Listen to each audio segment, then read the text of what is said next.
अस्सलाम वालेकुम जी, मेरा नाम सुहेल अब्बास है और आप देख रहे हैं learn with Suhail official YouTube channel. नाज़रीन, अभी पिछले दिनों हमने ईरान और सऊदी अरेबिया की जो डील थी उसके ऊपर काफ़ी डिस्कस किया था। मैंने ऑलरेडी उसके ऊपर दो वीडियोस बनाई हैं, ये तीसरी वीडियो है। एक मेजर डेवलपमेंट थी, इस वजह से मैं उसके जितने भी एस्पेक्ट्स हैं उनको कवर करना चाह रहा हूँ, ताकि किसी भी लिहाज से, क्योंकि ये क्वेश्चन में भी आपका सीएसएस स्पेशल में, करंट अफेयर्स में, या जो भी अभी एफआईए के जो डिस्क्रिप्टिव का टेस्ट होना है उसके अंदर आ सकता है, जो पाकिस्तान अफेयर्स हैं पीएमएस का उसके अंदर आ सकता है। तो ये क्वेश्चन कहीं पर भी आ सकता है। तो इसको देखते हुए हम आज ये देखेंगे कि चाइना के क्या इंटरेस्ट थे, कि जिसकी बेस पे ये ऑलरेडी, आप अगर मेरे जो चैनल है उसको प्रॉपर फॉलो करते हैं तो आपने इस चीज़ को मल्टीपल टाइम्स मेरे जो लेक्चर्स हैं उसमें सुना होगा कि there are no permanent friends, no permanent enemies, only permanent interest. तो दुनिया के अंदर, खास तौर पे इंटरनेशनल रिलेशंस के अंदर, जो कुछ भी होता है वो प्योरली ना इंटरेस्ट बेस्ड होता है। तो ऑब्वियसली इस ये जो एक मेजर डील हुई है सऊदी और ईरान के दरमियान, इसमें चाइना के जो मेजर इंटरेस्ट हैं, आज उनके ऊपर हम बात करेंगे कि why China mediated between Iran and Saudi Arabia. तो स्टार्ट करते हैं जी। सबसे पहले जो उनका था, अब देखें, अगर फॉर एग्जांपल पाकिस्तान ने या चाइना ने अपने आप को बूस्ट करना है, जब बूस्ट होता है तो उस टाइम वो तब होता है जब पीस होता है। ठीक है, अगर फॉर एग्जांपल आप पाकिस्तान की इस टाइम करंट सिचुएशन को देख लें, तो पाकिस्तान की इकोनॉमी क्यों फ्लॉप हो रही है? Because economy is directly proportional to political stability. अगर आपकी पॉलिटिकल स्टेबिलिटी होगी तो आपकी इकोनॉमी ग्रो करेगी। क्यों? जब पॉलिटिकली मुल्क स्टेबल होगा तो बाहर के जितने भी इन्वेस्टर्स होंगे उनको पता होगा कि भाई कंट्री स्टेबल है, वो यहाँ पर आके इन्वेस्ट करेंगे। जब वो आकर इन्वेस्ट करेंगे तो यहाँ पर इंडस्ट्री लगेगी, इंडस्ट्री लगेगी तो यहाँ पर इकोनॉमिक बूम होगा, लिविंग स्टैंडर्ड इंक्रीज होगा, जॉब्स बढ़ेंगी। ठीक है, जब जॉब्स बढ़ेंगी, लिविंग स्टैंडर्ड इंक्रीज होगा, तो ऑटोमेटिकली आपकी इकोनॉमी जो है, वो जीडीपी जो है वो ग्रो करेगी। सेम इज़ द केस कि चाइना चाहता है कि मैं इस रीजन को डेवलप करूं। वो रीजन को डेवलप किस क्यों करना चाहता है? क्योंकि जब यूएस ने अपने आप को हेजीमोन बनाया था तो उसने सबसे पहले अपने इर्द गिर्द की जो चीज़ें थी ना उनको ठीक किया था। आप देखें, कनाडा G20 कंट्रीज में आता है, मैक्सिको भी टू सम एक्सटेंट एक अच्छा कंट्री है, इकोनॉमिकली वो सही मीन के वो मूव कर ही रहा है। ठीक है, उसके अलावा उसके जो जितने भी रिलेशंस थे वो उन उन नेशंस के साथ है जिनसे उनकी ट्रेड बहुत कमाल की होती थी और वो बूम करती थी, इकोनॉमिक बूम थी। मतलब कि आप G7 देख लें, G20 नेशंस देख लें। ठीक है, तो same is the case with China. China चाहता है कि वो इकोनॉमिकली बूम करे, फर्दर बूम करे, और रीजन को भी बूम करवाए। जब वो रीजन को बूम करवाएगा तो अगर उसके अंदर कन्फ्लिक्ट्स होंगे तो वो कैसे बूम करवा सकता है? वो अपने आप को एक्सपेंड नहीं कर सकता। तो जब वो अपने आप की एक्सपेंशन चाहता है तो वो चाहेगा कि रीजन के अंदर पीस हो, और for that peace it was the one of the mean के उसका जो पहला इंटरेस्ट था वो सऊदी अरेबिया, और अपनी जो एक्सपेंशन है उसने अपने आप को एक्सपेंड करना है, और ईरान और सऊदी अरेबिया के जो इख्तलाफात थे उसको ख़त्म करके वो अपना ये एक अपना जो पहला इंटरेस्ट है उसको फुलफिल कर सकता है। दूसरा उसका जो मेजर है वो है कि this agreement will support China's aim to connect the new silk road. ठीक है, which starts from China to Central Asia, और जितने भी आगे फर्दर ये जाता है कहाँ तक, यूरोप तक। अगर आप ये मैप देखें तो इसके अंदर आपको आइडिया हो जाएगा कि ये जो ग्रीन में जितना भी है ये सारा चाइना है। अब यहाँ से इसके जो ये जो मैप हैं ये जा रहे हैं, ये यहाँ से सेंट्रल एशिया से होता हुआ ये यूरोप जाता है, और दूसरी साइड पे ये इधर से साउथ एशिया से ये वो है जिसके अंदर सी पैक है, ये जगह सारी सी पैक की है।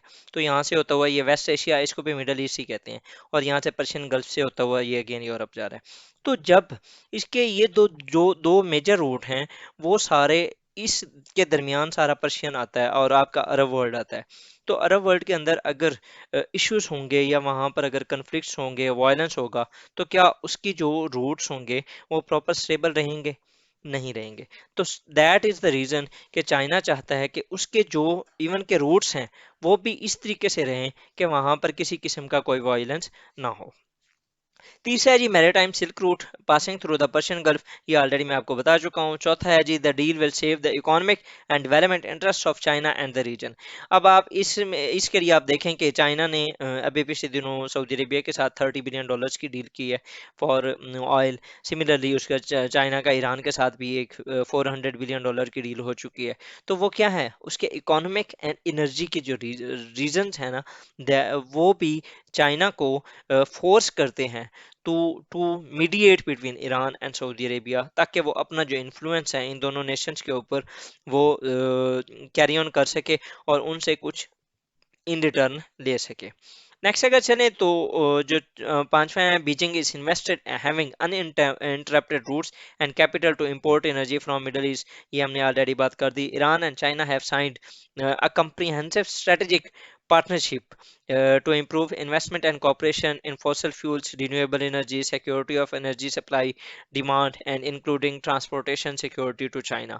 चाबहार वाला जो आपको आइडिया है कि वो भी चाइना वहां पर ऑलरेडी पहुंच चुका है। सिमिलरली इधर से पाकिस्तान है तो ये गवादर वाली जो पोर्ट है, मतलब कि ओवरऑल चाइना ने पूरी दुनिया को जिस तरीके से वो कनेक्ट कर रहा है अपनी जो BRI की जो पॉलिसी है और चेकबुक डिप्लोमेसी है उसके जरिए, वो ज़्यादा से ज़्यादा कोशिश कर रहा है कि ज़्यादा से ज़्यादा नेशंस को उसके अंदर ऐड करे और अपना एक्सपेंशन करे। वो जिस तरीके से उसे ऑलरेडी कि अगर मैं आपको बताऊं कि 2018 19 या 20 तक जो चाइना की स्टेटमेंट्स थी ना, इवन के शायद 21 तक भी चाइना की स्टेटमेंट्स थी कि हम कभी भी ग्लोबल हेजीमोनी के लिए नहीं जाएंगे। इवन के जो डेंग शाओपिंग की जी पॉलिसी थी 1980s वाले जो चाइना के लीडर थे, उन्होंने भी ये कहा था कि never ever go for hegemony, मतलब कि आप ग्लोबल पुलिसमैन बनने की ज़रूरत नहीं है।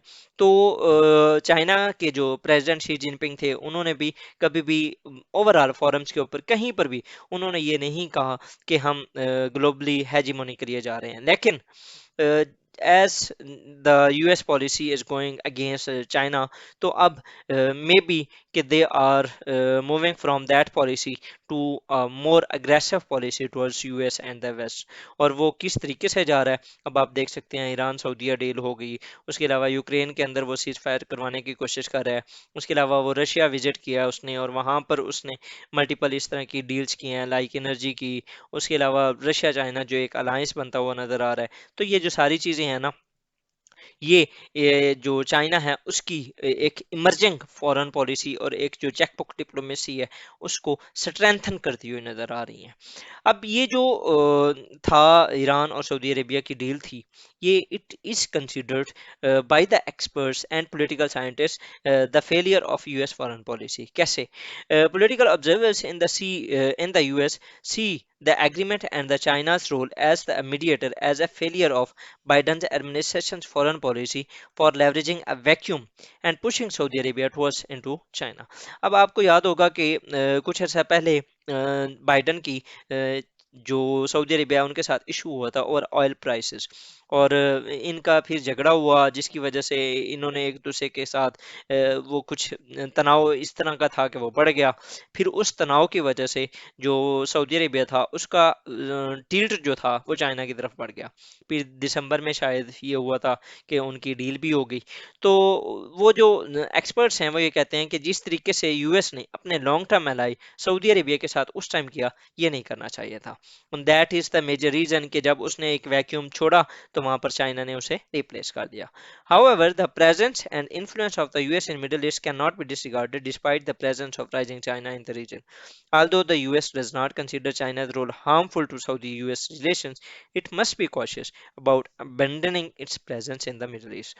कि वो ये कहते हैं कि for the time being, maybe कि जो चाइना और सऊदी के रिलेशंस हैं वो यूएस और सऊदी रिलेशंस को हार्म नहीं कर सकते, लेकिन फिर भी उनको मोहतात रहना चाहिए। तो ये था हमारा आज का लेक्चर जिसके अंदर हमने ना चाइना के जो इंटरेस्ट थे वो देखे हैं कि उसने ईरान और सऊदीया के दरमियान जो डील करवाई है उससे उसको फ़ायदा क्या हुआ है। तो हम फर्दर भी इसी तरह लेक्चर्स बनाते रहेंगे। अगर आप for the very first time आए हैं इस चैनल पे तो आप इसे लाइक करें, सब्सक्राइब करें और शेयर करें विद योर फ्रेंड्स। और अगर आप CSS की, PMS की या किसी भी कम्पिटिटिव एग्जाम की तैयारी कर रहे हैं तो आप इस चैनल को एक्सप्लोर करें। अल्हम्दुलिल्लाह मैंने इसके ऊपर तकरीबन 320 प्लस वीडियोस अपलोड कर दिए हैं, जिसके अंदर आईआर के हैं। फर्दर इन द पाइपलाइन जो हैं वो मेरे सोशल वर्क के लेक्चर्स होंगे, उसके अलावा मैस कॉम के होंगे इंशाल्लाह अनकरीब।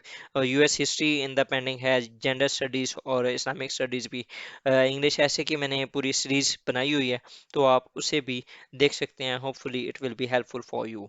तो स्टे ट्यून जी, अल्लाह हाफिज़, तो में याद रखिएगा।